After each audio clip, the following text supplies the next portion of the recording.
As St. Kitts and Nevis joined countries worldwide in commemorating the United Nations World Water Day on 22nd March 2023, Conrad Maynard, St. Kitts and Nevis' Minister with responsibility for water services, is calling on citizens and residents to be proactive and to play their part in water conservation. Speaking from the perspective of a small island developing state, Minister Maynard said the commemoration is being held under the theme Accelerate the Change, saying it is time to change our habits. For the past few decades, our local water experts have been sending out the message, but few of us have been taking heed. The message is simple for all of us to understand. We live on small island state of 104 square miles. All of our fresh water comes from the rain that falls on the island. It does not rain every day, and sometimes it goes for weeks without raining. But we expect to use water every day. If we do not use the little water we have conservatively, we will run out. The experts at the Water Services Department have indicated that over the past 10 years, we have seen about an 18% decrease in the average annual rainfall. This is serious. While we cannot predict the future, we have to be prepared for various scenarios, including longer dry periods and shorter, more intense wet seasons. The bottom line is that as the climate changes, our availability of fresh water will change, and hence we have to adapt. But addressing the water issues on St. Kitts and Nevis will have consequences that require commitment and financial resources. The fact that the last time our water rates was increased was over 22 years ago means that our rates must be affordable. The government therefore expects every customer to willingly pay for the services so that we can continue to invest in the maintenance and improvement of the service. I want to stress, however, that as we build out a more resilient water infrastructure, the government will do what it must to encourage conservation and strongly and boldly discourage wastage. The Water Services Department is inviting the public to its open days on 20th and 21st March at the Lagrit Water Treatment Plant, and on World Water Day, customers will receive tokens on the payment of their water bills. The commemoration will also include competitions within schools. Glenn Bard reporting for SK Newsline. Prime Minister Dr. Terence Drew has affirmed his government's position on the Haitian migrants currently on St. Kitts and Nevis that arrived on a boat in Gallows Bay, Nevis, last month. The Prime Minister was asked about this on the Caribbean Current Affairs program The Narrative, which airs on WPG 10 in Grenada. But just to say that our position here in St. Kitts and Nevis is that we will treat our brothers and sisters with the utmost respect and dignity and to take care of them. It's a very expensive undertaking. Who is paying for their meals? Who is paying for their medical care? Who is paying for their stay? We are, the state is. But we have taken that position that we will take care of them and treat them well. So in the first instance, we did save their lives because of what was taking place, and we are proud of that. And so we'll wait until the court case go ahead. But nonetheless, we don't need a court case to tell us to treat them with dignity. But on the broader question of Haiti, as you know, the CARICOM has taken a particular position. It put out a communique after the last heads of government meeting in Bahamas. I think the issue is to strengthen Haiti as much as possible, to stabilize them so that they can once again be a place where the people would want to stay. And so we have that broader objective as a region. However, dealing with our specific issue, where it is quite expensive to really take care of our brothers and sisters, and we need a sustainable way in which to do it. We are a country of about 50,000 people. We are not very large, and so of course resources are limited, our possibilities are limited, but we do what we do still to treat our people with respect and dignity. Resident High Court Judge, the Honorable Justice Patrick Thompson, on March 6, 2023, discharged an injunction granted on February 25, 2023, to prevent the repatriation of Haitian nationals who entered St. Kitts and Nevis from Dominica by boat on February 3. The Ministry of National Security has undertaken to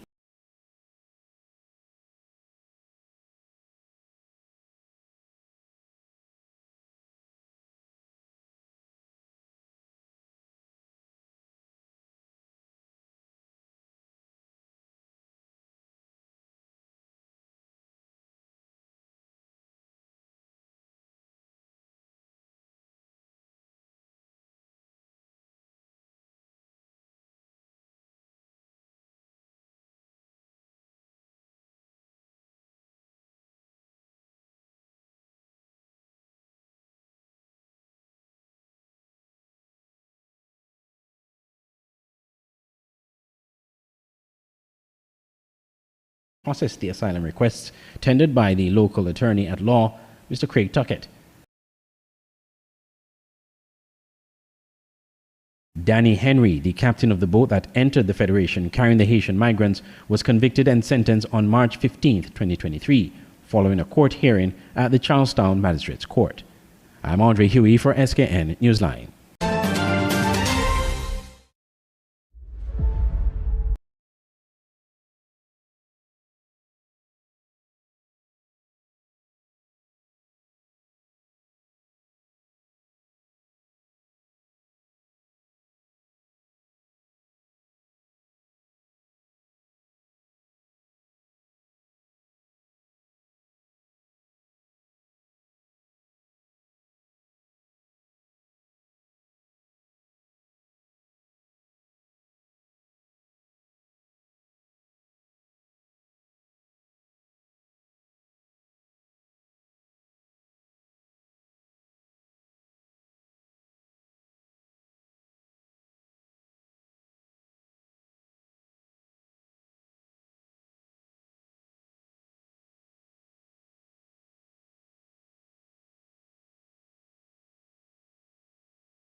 It's beautiful.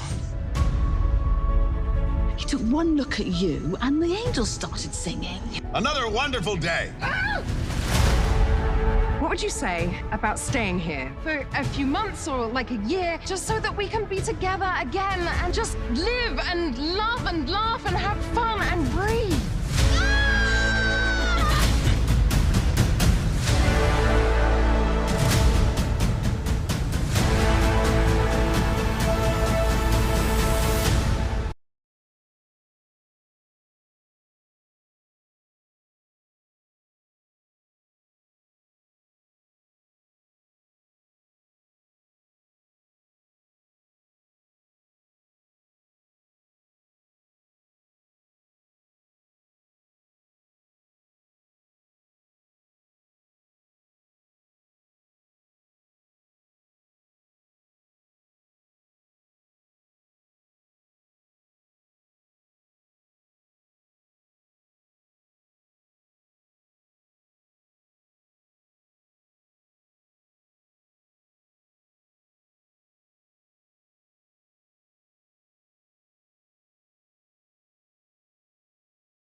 Why are you hiding out on a little Caribbean island, singing in a beach bar?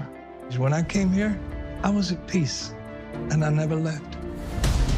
This is the beating heart of Nevis. This is what grounds me, what feeds my soul.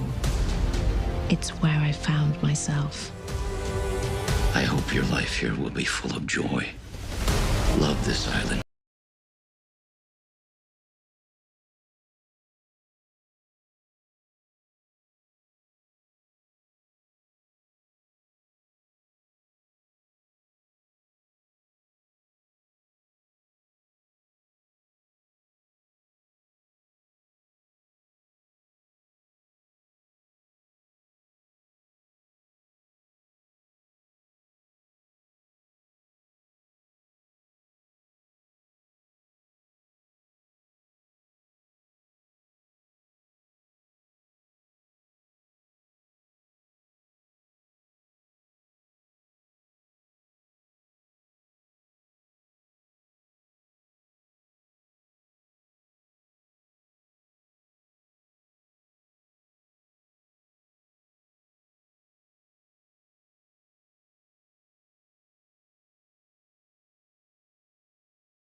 from the Integrity Commission's office on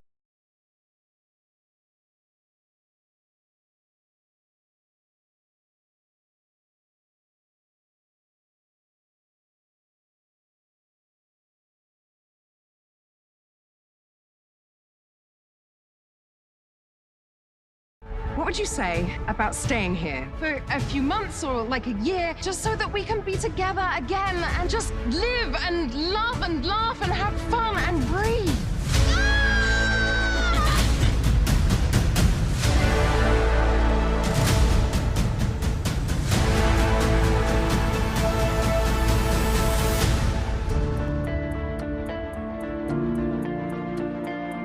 Why are you hiding out on a little Caribbean island, singing in a beach bar? When I came here, I was at peace, and I never left. This is the beating heart of Nevis. This is what grounds me, what feeds my soul. It's where I found myself. I hope your life here will be full of joy. Love this island, my son. She will give you more than you can imagine.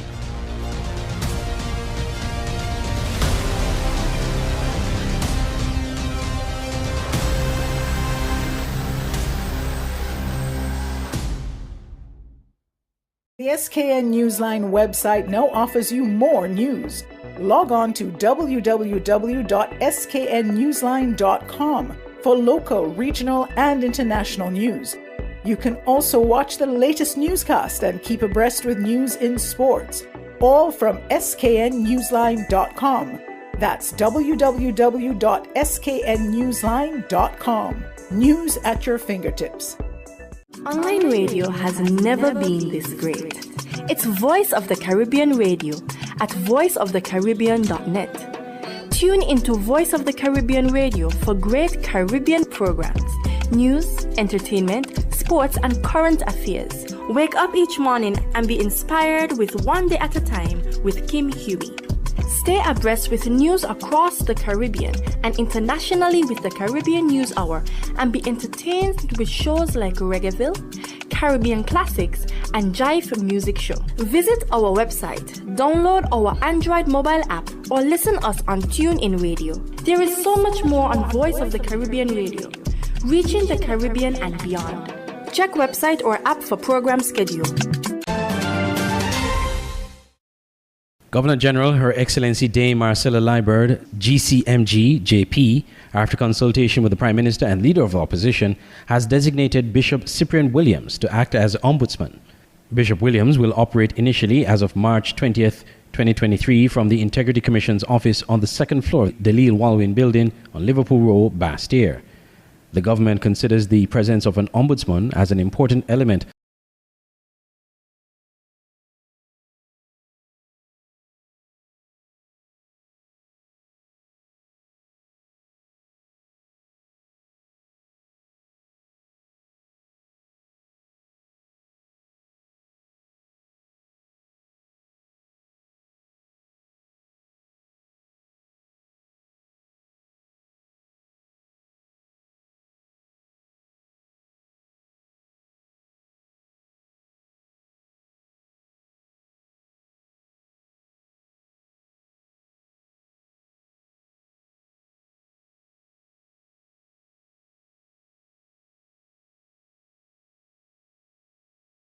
of its good governance transformation, according to a press release from the St. Kitts and Nevis Information Service.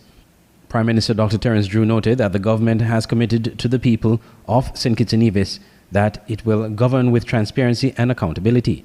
The installation of an acting ombudsman is another key element of the good governance transformation. Our people, the Prime Minister said, have not had the ability to seek assistance from an ombudsman for 6 years, since 2017, and we have moved swiftly to reintroduce this important democratic institution. The Ombudsman is empowered by statute to investigate any administrative action of a government authority for the purpose of deciding whether there is evidence of maladministration on the part of the authority, and to make recommendations pursuant to an investigation to the authority concerning any administrative action that formed the subject of the investigation, and generally about ways of improving its administrative practices and procedures. Bishop Williams expressed his pleasure to begin acting as Ombudsman and stated that he is, quote, committed to serving our people in a professional, independent manner. I'm charged with investigating actions or decisions taken by or on behalf of any government authority in the exercise of its administrative functions. Any failure to make decision or to do an act, including a failure to provide reasons for a decision, any recommendation and any action taken because of a recommendation or a failure to make a recommendation, I will take this role seriously." End quote. Maladministration means inefficient, bad, or improper administration and includes unreasonable delay in dealing with the subject matter of an investigation, abuse of any power or administrative action that is contrary to law, unfair, oppressive, or discriminatory, or based on procedures that are unfair, oppressive, or discriminatory, based wholly or partly on a mistake of law or fact of irrelevant grounds, or related to the application of arbitrary or unreasonable procedures or negligence. Bishop Williams has undertaken to lead an education campaign throughout St. Kitts and Nevis to bring awareness to the general public about the functions and role of an ombudsman. The government has also expressed its interest in proposing amendments to the Ombudsman Act to strengthen the Ombudsman's office. I'm Andre Huey for SKN Newsline. Dr. Joel Clark, Minister of Environment,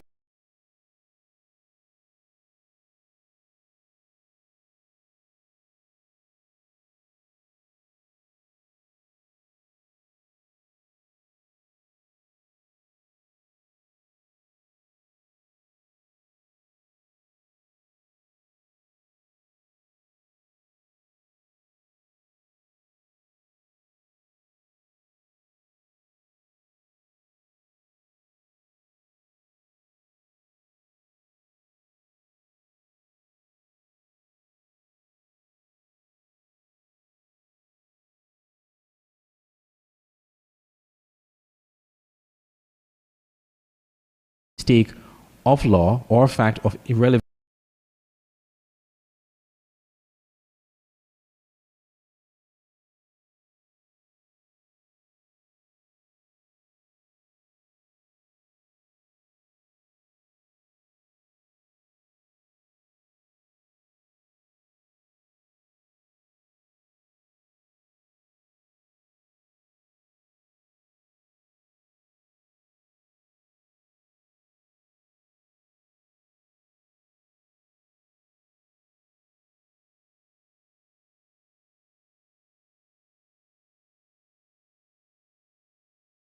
recently held Global Recycling Day to encourage residents to become more involved in recycling.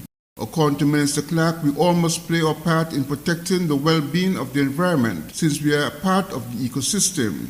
She called on residents, for example, to reduce the use of disposable plastics and to consider reusable options. We cannot stop nature from taking its course, but we can join the rest of the world in making small steps towards lessening the collective factors that contribute to global climatic change, environmental degradation, and pollution. Recycling is good for the environment. We are part of the environment. The food we eat, the water we drink, the very homes we live in are part of the environment. We must care about recycling. We must be intentional in changing our behavior towards recycling. To recycle, it simply means the process of turning waste into material that can be reused. Let us recycle our plastic bottles and reduce the use of plastic bags, straws, forks, and spoons, for example. Here's a start. I encourage you to start shopping with a reusable bag and avoid the use of plastic shopping bags. Participate in the Solid Waste Management Recycling Project, spearheaded by the Ministry of Environment and the Taiwan ICDF Technical Mission, and bring your plastic bottles to the various stations. Use a water bottle and refill. Together, we will move towards becoming a sustainable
the rest of the world in making small steps towards lessening the collective factors that contribute to global climatic change, environmental degradation, and pollution.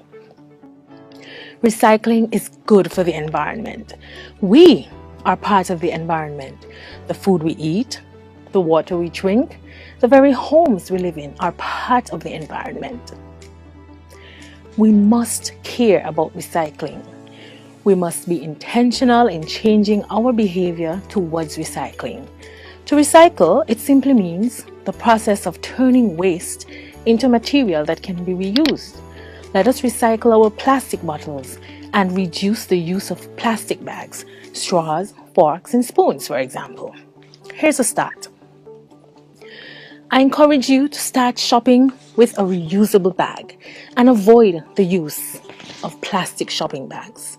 Participate in the Solid Waste Management Recycling Project, spearheaded by the Ministry of Environment and the Taiwan ICDF Technical Mission, and bring your plastic bottles to the various stations. Use a water bottle and refill. Together, we will move towards becoming a sustainable island state with our small steps of recycling of single-use plastics. I look forward to that day. Do you? Let us start recycling today.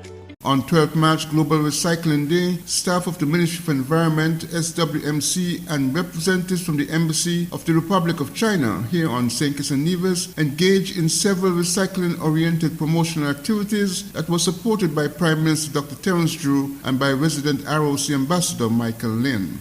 Glenn Bart reporting for SK Newsline.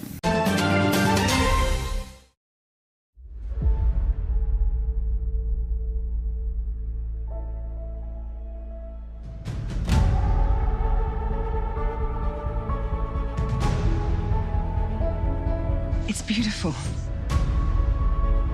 He took one look at you and the angels started singing.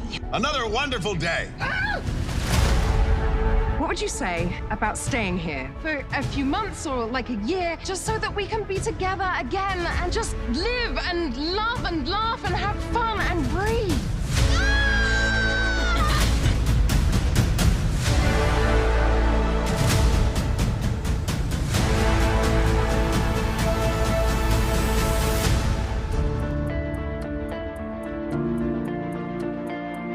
Why are you hiding out on a little Caribbean island, singing in a beach bar?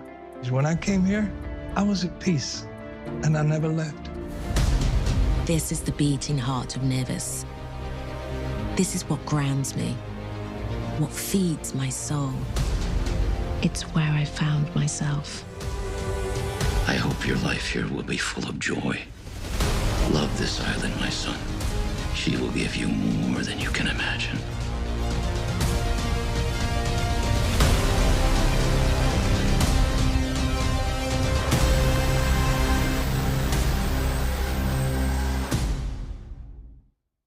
The SKN Newsline website now offers you more news. Log on to www.sknnewsline.com for local, regional, and international news. You can also watch the latest newscast and keep abreast with news in sports, all from sknnewsline.com. That's www.sknnewsline.com. News at your fingertips. Online radio has never been this great.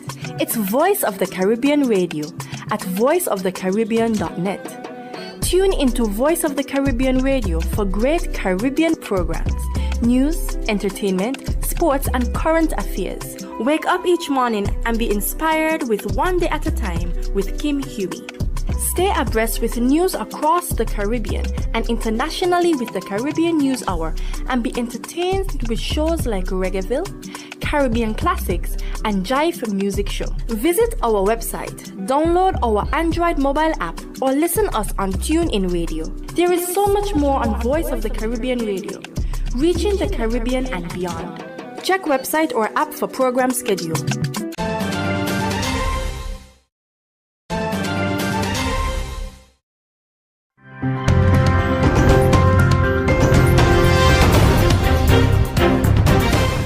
Americans put forward 6 principles by which if we abide, that they won't attack our CIP programs. That's very important to us. And so, and having the Americans not do battle with us over this would be good. Because 5 regional governments which operate these programs committed to 6 principles proposed by the United States at a roundtable engagement last month. The countries are Antigua and Barbuda, the Commonwealth of Dominica, Grenada, St. Kitts and Nevis, and St. Lucia. Representatives from the Eastern Caribbean Central Bank and the Organization of Eastern Caribbean States also participated. What we're doing is balancing the interests, and our hope is that our CIP program can survive because it's under attack by the Europeans, and we believe that it's good to have the Americans on our side. Among the principles are the collective agreement on denials, interviews with all applicants, additional checks, annual or biennial audits, the retrieval of revoked and recalled passports, and the suspension of applications from Russians and Belarusians. The Chief of Staff in the Prime Minister's office says, though Antigua and Barbuda has taken stances in opposition to the United States on other issues, it would not be wise to attempt that strategy in this case. Matters that pertain to trade, where the U.S. exercises so much influence. The U.S. dollar is so important. The U.S. is one of the largest exporter of some of the highest cost goods, not to mention agricultural products, and so on. That it is difficult to compete with the U.S. in that way. Alicia Humphreys, ABS News. The government of Guyana recently inked a U.S. $35 million contract with a German-based company for a single electronic identification system and cards that will be issued to Guyanese. According to President Ali, the aim of the EID system is to promote the idea of one citizen, one identity by assigning a unique national registration number to each citizen for use by all government agencies. However, Marvin Williams, a member of the People's National Congress Reform, during the party's weekly media conference on Thursday, said the EID cards show the government's duplicity. On the one hand, the PPP says no to biometrics for the purposes of holding democratic elections, free and fair elections. On the other hand, they come with the EID card, they intend to use it to get to the bottom of people's personal information so that they can persecute persons who they deem to be in opposition to them. Williams claimed that the EID card is intended to control and manipulate persons while directing them on what they can and cannot do. He added that the PPPC refused biometrics for the purpose of voting, a system which would have eliminated duplicated voting, elimination of the dead voting, and persons outside of the jurisdiction having votes cast for them. This is more important than anything that the People's Progressive Party can make up to come and say to the people of this country that here's an EID card and you have to take it. One cannot address people's right to information with an imposed EID card, Williams noted. You have not allowed the people's elected representative to consult with them and to present their case before the National Assembly with respect to this matter. That is a constitutional right. According to Williams, the PPP has ignored the need for a simple addition to the electoral process that will guarantee democratic elections that they themselves have been calling for. Renata Burnett reporting for the HGP Nightly News.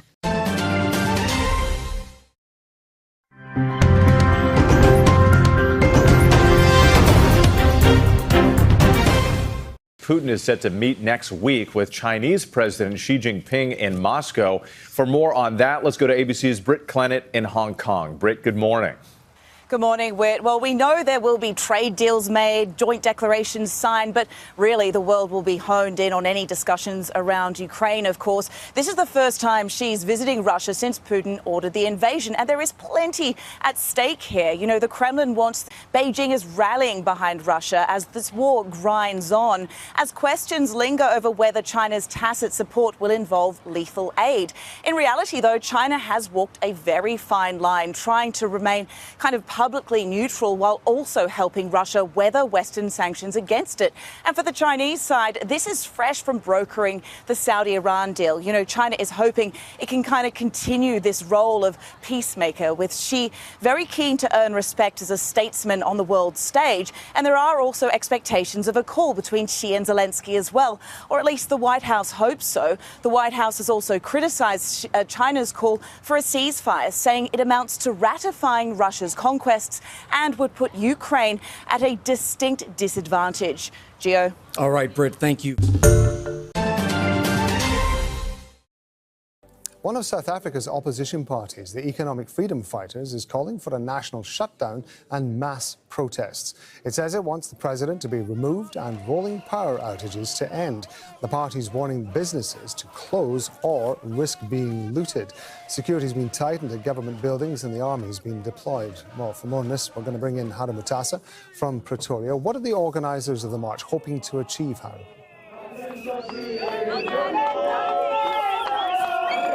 We cannot just sit, fold our arms while the country collapses. That is what Julius Malema has said. He is the leader of the opposition EFF party. He wants his supporters and ordinary South Africans to come and protest with him, calling for President Cyril Ramaphosa to resign.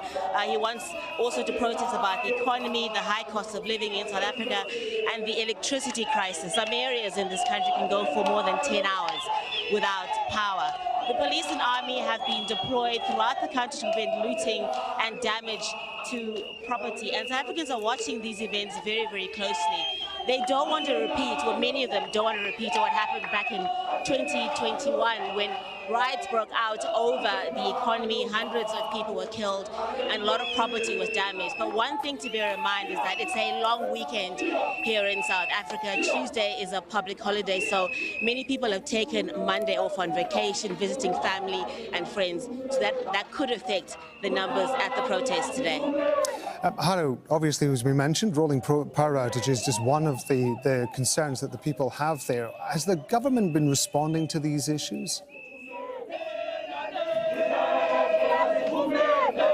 Well, President Cyril Ramaphosa has come out and he says he understands that South Africans are frustrated and his government is trying to do all it can to resolve all these issues. He appointed the country's first electricity minister, but critics are saying it's yet another ministry using public funds to do the job of what other ministries should have been doing in the first place.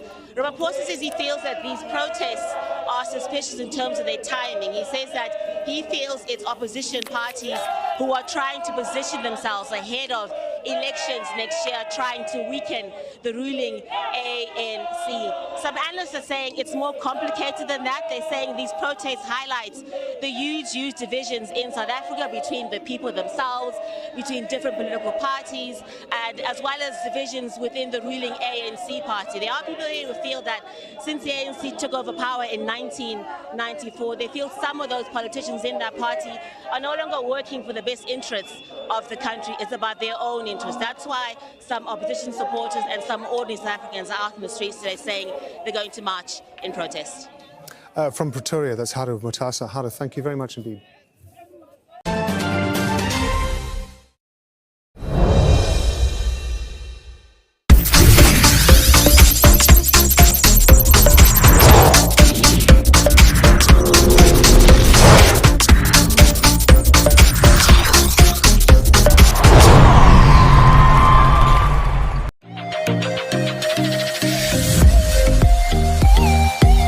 Hobson Enterprises Garden Hotspurs notched a big win on Friday in the SKNFA Premier League, dispatching Hot Springs Bath United 4-1 at the Newtown playing field. Shervin Allen scored the first goal for Spurs in the 24th minute, Steve Archibald the second in the 50th minute, Jabez Dorset in the 82nd minute, and Steve Archibald again in the 83rd minute. The consolation goal from Bath came from Philron Lavier in the 9th minute of stoppage time. The win keeps Spurs in the top 5 of the SKNFA Premier League table, though other results on the weekend see them drop from the 4th place they had last week. Bath, on the other hand, are in the 9th position, just above the relegation zone with 6 points, 2 more than Sadlers United that are currently in the danger area. Meanwhile, first match of Friday's doubleheader saw them drawing 1-1 with Salt Island Auto Supply's Connery FC. Declan Watley scored for Saddlers in the 27th minute and Quiniki Clark equalized for Connery in the 68th minute. Connery remained in 7th position from last week with 7 points, just above St. Peter's and Bath United, while they are 3 points behind Village in 6th position.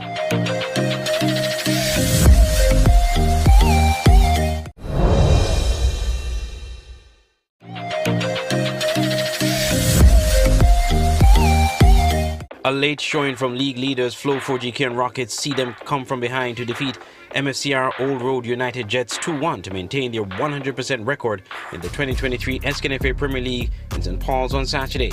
That result is Old Road's first loss of the season. Kaylan Liebert scored for Old Road in the 56th minute to give them the lead, only for Raheem Davis in the 83rd minute for Keon and Mervyn Lewis from the penalty spot in the 3rd minute of stoppage time to seal the win for Keon. After the match, Keon's assistant coach Valentine Anthony expressed elation with the win as it keeps Keon at the top of the league. Well, it was a really important game, as you say. We came out with a win, a scrappy win, but nonetheless we came out with the win. Our guys fought through it, fought hard for 90 plus minutes, and in the end we scored a late penalty, and like I say, kudos to my guys for pulling it off. I think key factor players, they never gave up. We were down 1-0. Players them never gave up. We keep on pushing forward, we keep on getting the chances, but all they hold out as much as they can, but in the end I think leadership and more man up to the game than take charge, and as I say, we rightfully come out with this win tonight.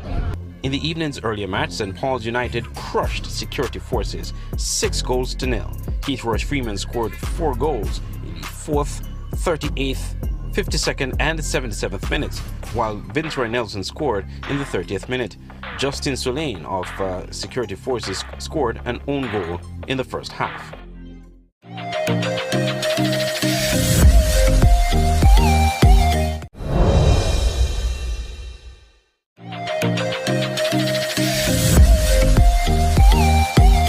The SKNFA Premier League shifted into high gear on Sunday with 8 goals scored in 2 matches. The second of Sunday's doubleheader saw a 6-goal thriller between St. Peter's FC and Honda Newtown United in an entertaining 3-3 draw. Shaveen Boston scored the first goal of a brace in the 6th minute, a stunning strike from yards out to give St. Peter's an early lead. But that lead was short-lived after Kimber Lawrence headed in the equalizer from a corner kick in the 11th minute. Not to be daunted, St. Peter's pressed for another lead, which they got in the 34th minute. Boston again, flicking a nifty shot in the 18-yard box to restore a 1-goal lead. But Newtown was not to be denied and equalized from the penalty spot through a former St. Peter's player, Shaheem Prentice, who incidentally also won the penalty in the first place. It was 2-2 at the half, and both teams after the break pressed to get the lead. It was St. Peter's to strike first through Julian Gordon in the 68th minute, but just like last week against St. Paul's, St. Peter's once again gave up the lead in the dying moments of the game. Denelson Thomas cut through the final third and notched a pass from Newtown captain Johannes Mitchum to rescue a draw for the East Bastia outfit in the 5th minute of stoppage time. After the match, St. Peter's coach Austin Huggins said his team has to be strong mentally if they are to avoid giving up last-minute goals that are costing them full 3 points. Well, I think we need to be get more mentally involved in the game. The dying moments, I think we lose concentration too easily. Guys still playing as if the game just started, whereas we're supposed to be a little more tactical and be able to be in a position where we can ensure that we get the 3 points. Coach Anthony Nets Isaac of Newtown said they made some fundamental mistakes, giving away cheap goals. I'm afraid we give up too much spaces and give up them 2 easy goals here or so. But then again, is the work that we put in at training, the overtime that we put in, is keep helping us in late in games to come back. In Sunday's earlier match, Rams Village Superstars got a comfortable 2-0 victory over Jones Group's Sandy Point FC. Sandy Point's Dion Taylor scored an own goal in the 37th minute, and Kasha Birmingham scored in the 72nd minute to seal the win for Village. Village assistant coach Vaughn Patrick assessed the match. Well, yeah, we're thankful for the win, but the more goals, the better. We played okay, but a few more goals and would have been good for us. For Sandy Point's assistant coach Kenneth Douglas, it's back to the drawing board. Our objective really and truly is to stay in Premier Division. We have been here, I think it was in 2016. We are here again some 7-8 years after. We have to keep going. We have 6 more games, maybe 5 more games in the first round. We have to keep going at it. We have to keep drilling them in training, teach them here and there. I think that we're going to pull through. We're not doing too well. We just have to capitalize on our chances here and there, and I think that we'll be okay. We'll be okay. Here are the point standings after this weekend's matches.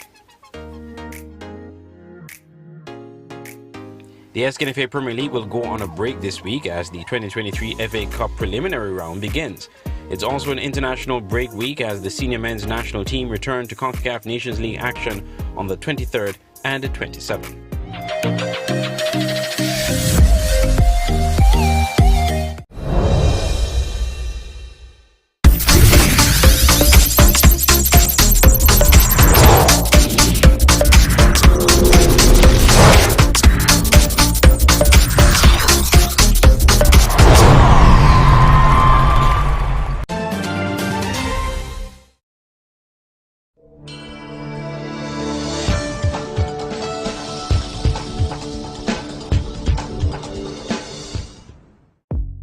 Welcome to the SKN Newsline Weather Report. I am Janil Boole.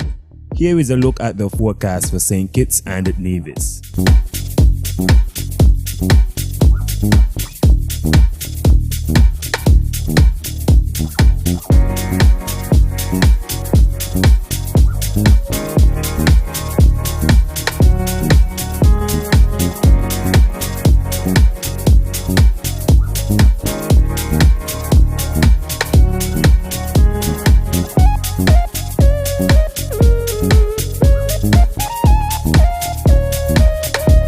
More detailed weather report, visit our website at www.sknnewsline.com.